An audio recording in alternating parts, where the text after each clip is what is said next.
Today is the day when we finally get to drive, well, unless something terrible happens.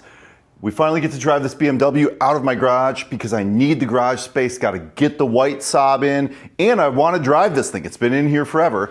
So we've got a package which has arrived from Walloth and Nesch, the guys for vintage BMW, and hopefully inside we have 2 tie rods, which are the thing that are in between me and driving this car out of here. Let's get started. Thank you, Germany. Doesn't take long to get it over here from Germany. Because I'll tell you what, FCP Euro and Parts Geek, when you're talking about a 40-year-old BMW, they don't have very much for you. You gotta go to Walloth and Nesch. Let's see what we got. Are you kidding me? Walloth and Nesch have included a parts catalog that I didn't even order, along with these great stickers. Wow, what a great company. Little notepad where I can write stuff down. Thank you, Walloth and Nesch. Let's see how the parts look. Are they going to be identical to the ones that I have? Let's do a little comparing here.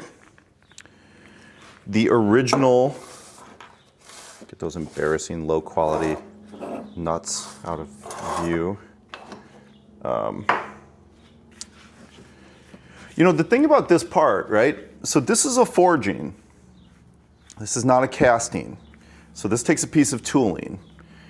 And if this is not being made by the original manufacturer, somebody would have either had to retool it. You know, just so you know, a forging is when you heat up a billet of steel and you pound it with a hammer while it's glowing orange, okay? I have quite a bit of expertise in this field. And this part is not exactly identical to the original part. This is flat right here, whereas you have a different type of cap on the rod bearing, the spherical bearing right here. Do we have some markings? Not seeing any markings that are really cluing me in, but let's start off by getting these things set at approximately the same length. One of the beautiful things about this BMW is that it's basically asymmetric, right? Which, here, let me just show you here. If you look at the caliper on this side is on the front.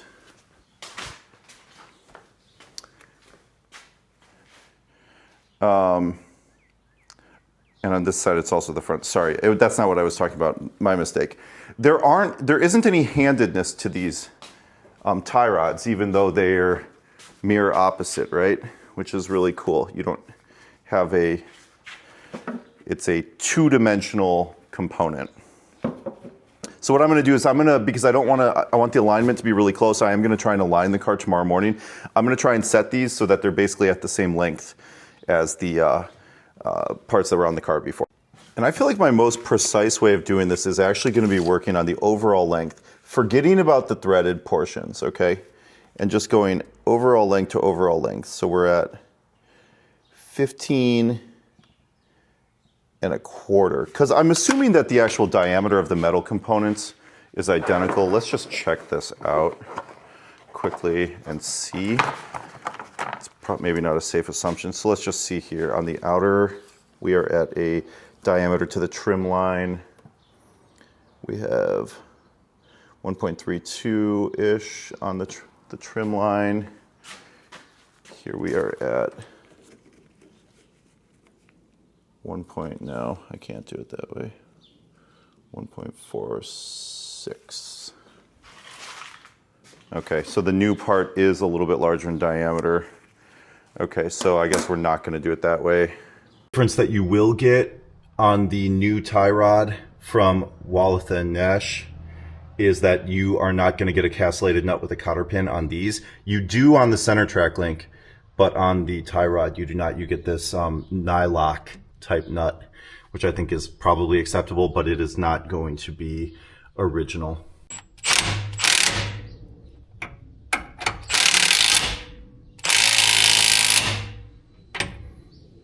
Okay. Let's get...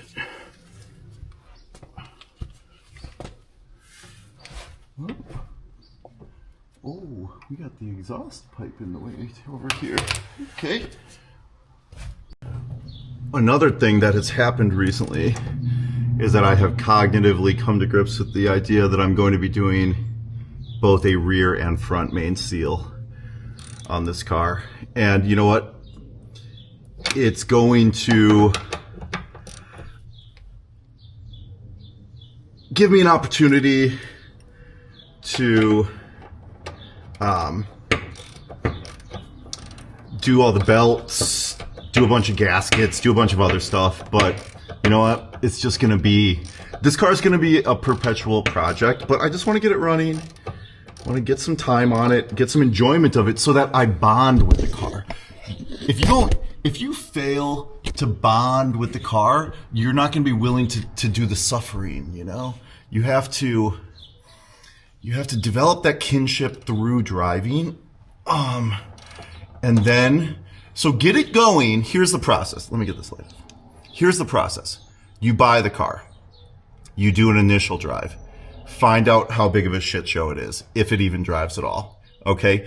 Do a first pass of things that must be done from like a safety, just to actually standpoint, and also just to make the car run.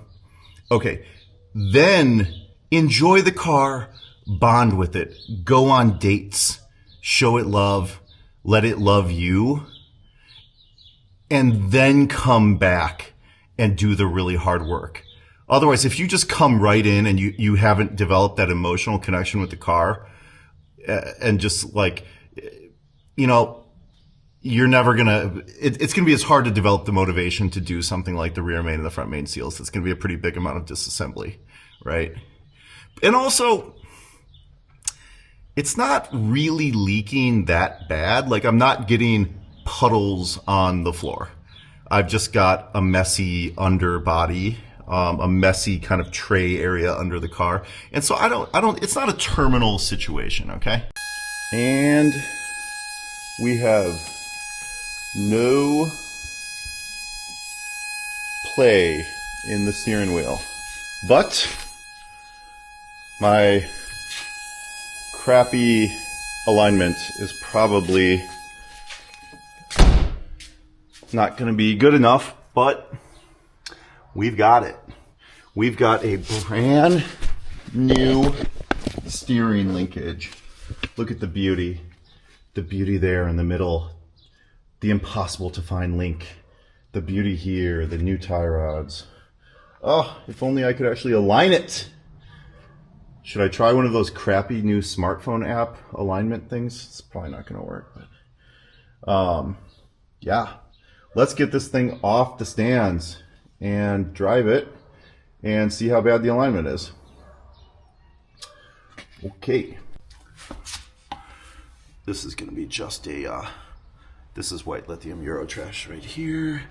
Put a little never seize. I like to never seize up stuff. I don't like it to be all loaded, especially stuff you're going to have on and off all the time.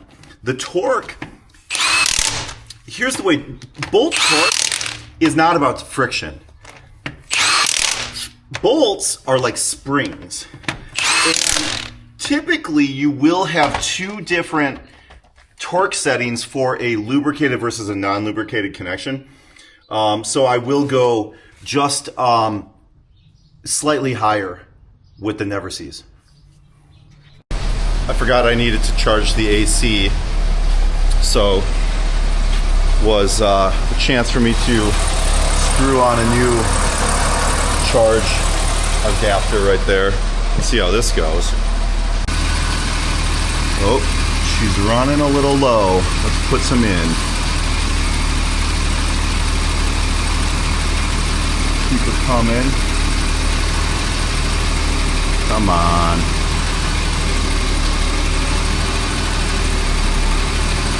feel that compressor laboring. Come on, give it to me. Well, I don't know. Whoa, all right, now we're getting into the green just a little bit. Get in the green. This isn't Europe. We need AC over here in these parts. I'll tell you one thing that is not very Euro trash, it's air conditioning. I don't know if any of my 77 followers have ever been to Germany, but I'll tell you what, they don't like to use AC over there. Come on, give it to me, baby. Is it cold? It's not that cold. Come on.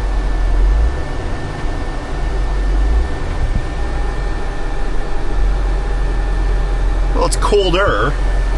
It's colder. At some point, I'm gonna, after I get my gift to myself for getting the rear main seal and the front main seal done is going to be to get this cassette deck. I've already got some sets lined up, but I can't be worrying about that when I don't have a good rear main or front main seal. So, all right, let's get this thing off the jacks. Oh no, my time is stuck in Munich. We better set that time too. Because you know when you drive this car, you need to know what time it is. It's Euro trash time. All right.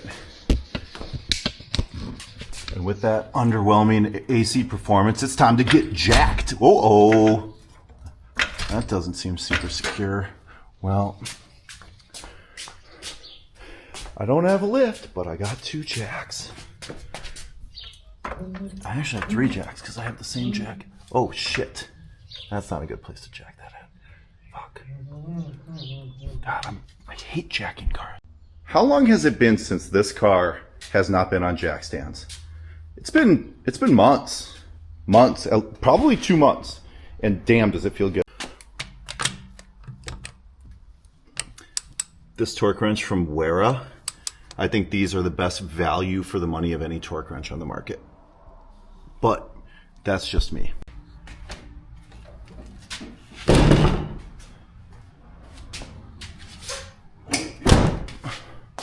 All right. Notice, however, right-hand mirrors were an option.